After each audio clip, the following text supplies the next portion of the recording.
It allows surgeons to heal hearts without breaking bones. Tonight, NBC11's Health Watch reporter Marianne Favreau shows us how patients are benefiting from this new procedure. Marianne? Well, surgeons at Invasive Summit Medical Center in Oakland have successfully performed this new technique now on 60 patients. And instead of a foot-long scar to remind them of their surgery, patients have one that's only about 3 inches long. Okay. Margot Geiger of Oakland was battling breast cancer when doctors hit her with even more bad news. She had a tumor inside her heart. It was about the size of a lemon. She needed open heart surgery, which usually requires the cracking of the breastbone. Because of the fact that my resumption of breast cancer had come back in my bones. My bones were very brittle, my ribs contained many, many fractures, and therefore cutting through the sternum, which I gather is the traditional heart surgery, was not an option. So cardiac surgeon Dr. Junaid Khan at Invasive Summit Medical Center decided to perform a new minimally invasive open heart procedure to remove her tumor. Instead of making a foot-long incision from the neck to below the rib cage and cracking the chest bone, he made 2 very small incisions, one below the breast and one in the groin. Dr. Khan also uses this technique to repair and replace heart valves, using a tiny camera to guide him. For patients, the smaller incision means a shorter hospital stay. The recovery has been much faster for our patients when we've done it this way compared to the old-fashioned standard way.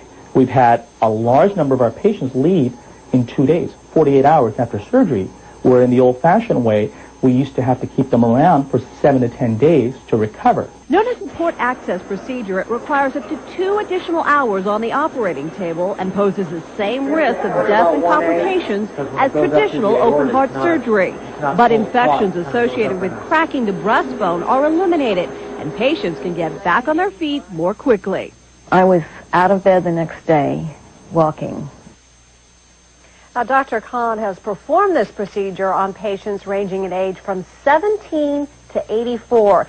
He says it's not a technique that can be used during an emergency. I'm Marianne Favreau, and that's tonight's Health Watch. All right, thank you, Gloria. You know, I felt well enough to go to Asia to try to keep up with President Bush, and we're going to go play golf tomorrow, so I'm not in too bad a shape. I feel good about it. You should have seen him going town to town, country to country. Energizer Bunny here killed me. But so if this thing, whatever he's got, if it knocks you out, it hasn't got to him yet. Since undergoing quadruple heart bypass surgery last September, Mr. Clinton has remained active, walking up to 4 miles a day near his home in Chappaqua, New York. But recently, he started feeling discomfort in his chest when walking uphill. Doctors say an X-ray revealed the rare complication that resulted in a partially collapsed lung. This is not an emergency. This is being done to assure that he is able to continue to maintain a highly active lifestyle and that he's not at all functionally limited by his lung. Doctors expect a routine operation and several days of recovery in the hospital. This kind of thoracic surgery is not uncommon. Junaid Khan is a cardiac surgeon at Invasive Summit Medical Center in Oakland.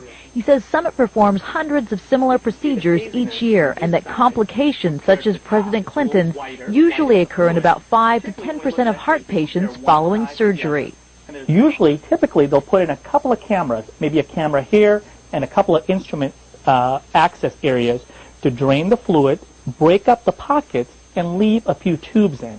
If everything goes according to plan, usually the patient's in the hospital 1 to 3 days after this kind of surgery. Former President Clinton plans to slow down for the next couple of weeks, but he says he's anxious to get in and out of